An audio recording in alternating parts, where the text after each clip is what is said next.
ఈ నెల జూలై 9వ తారీఖున చేయాలని నిర్ణయం తీసుకున్నారు. దానివల్లే రేపు 9వ తారీఖున ఈ సమ్మె చేస్తున్నారు. ముఖ్యంగా ఈ సమ్మె చేస్తున్న దానికి కారణం, దేశంలో మనం స్వాతంత్రం రాకముందు నుంచి బ్రిటిష్ వాళ్ళు ఉన్నప్పటి నుంచి కొట్లాడి అనేక మంది ప్రాణత్యాగాలు చేసి సమ్మెలు ధర్నాలు చేసి సాధించుకున్న కార్మిక చట్టాలని మార్చి కోట్లుగా చేయడానికి ఈ కేంద్ర ప్రభుత్వం ప్రయత్నం చేస్తుంది. ఈ నరేంద్ర మోడీ ప్రభుత్వం వచ్చిన తర్వాత నుంచి దేశంలో ప్రభుత్వ రంగ సంస్థలని ధ్వంసం చేయడానికి, అన్ని ప్రైవేటు వాళ్ళకి కట్టబెట్టడానికి ప్రయత్నం చేస్తున్న సంగతి మీ అందరికీ తెలుసు.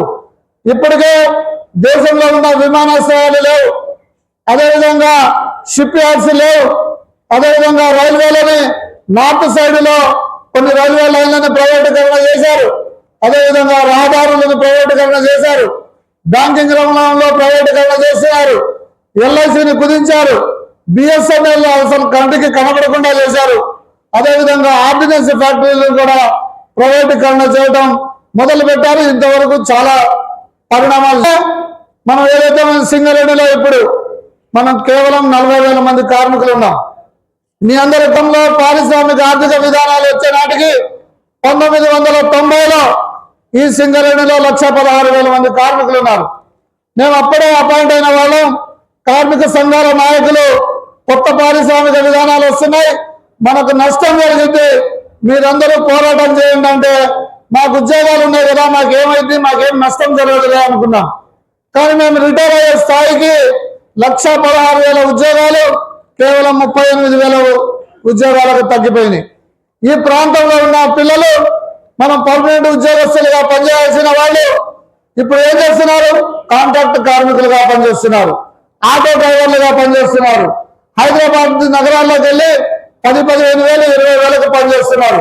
ఇక్కడ ప్రభుత్వ రంగ సంస్థ ఈ సింగరేణి ఉండబట్టే ఈ ప్రాంతం అభివృద్ధి చెందింది. మీరు ఈ ప్రాంతాన్ని దాటి పక్కకి వెళ్ళండి, నిర్మల్ వెళ్ళండి, ఆదిలాబాద్ వెళ్ళండి, ఆసిఫాబాద్ వెళ్ళండి, అక్కడ మనకున్నంత అభివృద్ధి ఉందా? ప్రభుత్వ రంగంలో ఉన్న సింగరేణి ఉండబట్టే మనం ఆర్థికంగా బలం పడ్డాం, మన పిల్లల్ని చదివించుకున్నాం, మనం మంచిగా సెటిల్ అయ్యాం. ఇలాంటి ప్రభుత్వ రంగ సంస్థల్ని ఈ కేంద్ర ప్రభుత్వం ధ్వంసం చేసి ప్రైవేటు వాళ్ళకి ఇవ్వడానికి ప్రయత్నం చేస్తుంటే ఎదిరించాల్సిన బాధ్యత మన మీద ఉన్నది.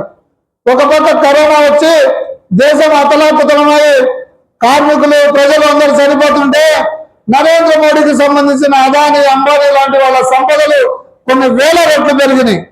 సంవత్సరానికి రోజు రోజుకి వాళ్ళ పర్సంటేజ్ పెరుగుతూనే ఉంది. ఆస్తుల విలువ ఎందుకు పెరుగుతుంది?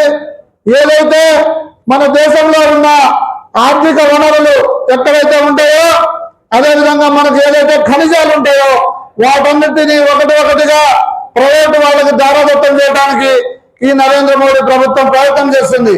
ఈ రోజు మన సింగరేణికి కొత్త గనులు లేవు. గత 10 సంవత్సరాల నుంచి ఒక్క కొత్త మైన్ కూడా రాలేదు. పాత మైన్లనే ఓపెన్ చేస్తామంటున్నారు.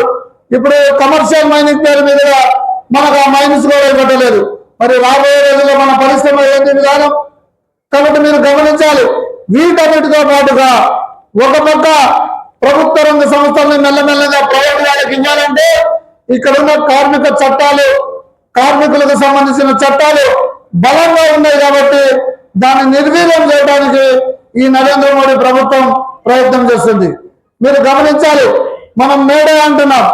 138 సంవత్సరాల క్రితం అమెరికాలో పోరాడి మన హక్కు సాధించుకున్నాం. కానీ ఈరోజు అమెరికాలో ఈ చట్టాలు ఉన్నాయా? లేవు. అక్కడంతా ప్రైవేటు వాళ్ళు దారాదత్తం చేసేసారు. ప్రభుత్వంలో కేవలం మిలిటరీ, పోలీస్ డిపార్ట్మెంట్ ఇట్లాంటివి మాత్రమే వాళ్ళ ఆధీనంలో ఉంటాయి. మిగతా అన్ని ప్రైవేట్ వాళ్ళ ఆధీనంలో ఉండాలి. అందుకని అంత చైతన్యం ఉన్న వాళ్ళు కూడా అక్కడ దానికి టైం లేకుండా పనిచేయాల్సిన పరిస్థితి వస్తుంది. అక్కడ ఇంకా చట్టాలు ప్రభుత్వం నిర్ణయించిన చట్టాన్ని బలంగా మెయింటైన్ చేస్తారు. ఒక గంటకి $15 ఇవ్వాలని సర్కులర్ ఇస్తే ప్రభుత్వం తప్పకుండా అక్కడ ఉన్న వాళ్ళు పాటించాలి. కానీ మన దేశంలో మనం సుప్రీంకోర్టు ఇచ్చిన జడ్జిమెంట్ ని మన కంపెనీ ఇంప్లిమెంట్ చేయదు. మన ప్రభుత్వం ఇచ్చిన మినిమం వేజెస్ చట్టాన్ని ప్రవేశించినటువంటి ప్రభుత్వ రంగ సంస్థ అయిన సింగరేణిలోనే ఇంప్లిమెంట్ చేయరు.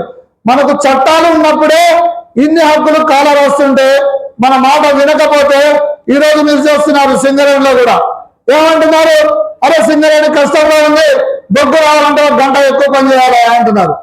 మైనింగ్ స్టాఫ్ ట్రాన్స్పోర్ట్ సోదరులు మీరు పని చేసినా పని చేయించుకునేటప్పుడు ఓటు ఇస్తామంటున్నారు, బియ్యం ఇస్తామంటున్నారు, పని చేసిన తర్వాత ఎగ్గొడుతున్నారు. చట్టాలు ఉంటేనే ఈ విధంగా ఉంటే రేపు చట్టాలు లేకుండా ఈ చట్టాలన్నీ నిర్వీర్యమైతే పరిస్థితి ఏ విధంగా ఉంటుందో మీరు ఒక్కసారి ఆలోచించాలి. దాంతో పాటుగా మనం అనుకుంటున్నాం ఆర్థికంగా ఈ సమ్మె వల్ల మనకేమీ లాభం లేదు అని. ఎందుకు లేదు? ఈ చట్టాలు కనుక కొత్త చట్టాలు వస్తే రాబోయే రోజుల్లో వేజ్ బోర్డులు ఉండవు. వేజ్ కమిటీ గవర్నమెంట్ వేసి 5% 6% పెంచారని చెప్పేసి ఇంప్లిమెంట్ చేస్తారు.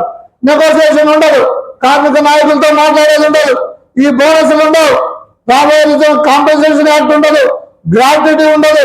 ఇప్పటికే ప్రభుత్వం రంగంలో ఉన్న వాళ్ళకి పెన్షన్ లేదు, మనకు కూడా కాంట్రిబ్యూటరీ పెన్షన్ ఇస్తున్నారు, అది కూడా ఉండదు రాబోయే రోజుల్లో.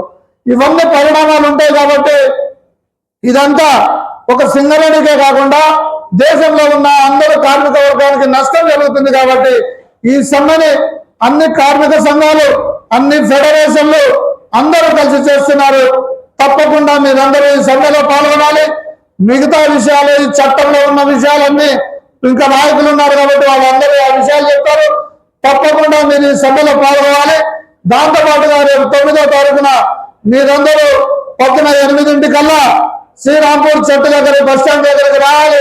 అక్కడ పెద్ద ఎత్తున జేఏసీ ఆధ్వర్యంలో ధర్నా కార్యక్రమం చేసి ఈ ప్రభుత్వానికి కనువిప్పు జరిగేటట్టుగా మనం అందరం నిరసన తెలియజేయాల్సిన అవసరం ఉంది. కాబట్టి మీరందరూ వస్తారని ఆశిస్తూ ఈ అవకాశం ఇచ్చినందుకు ధన్యవాదాలు.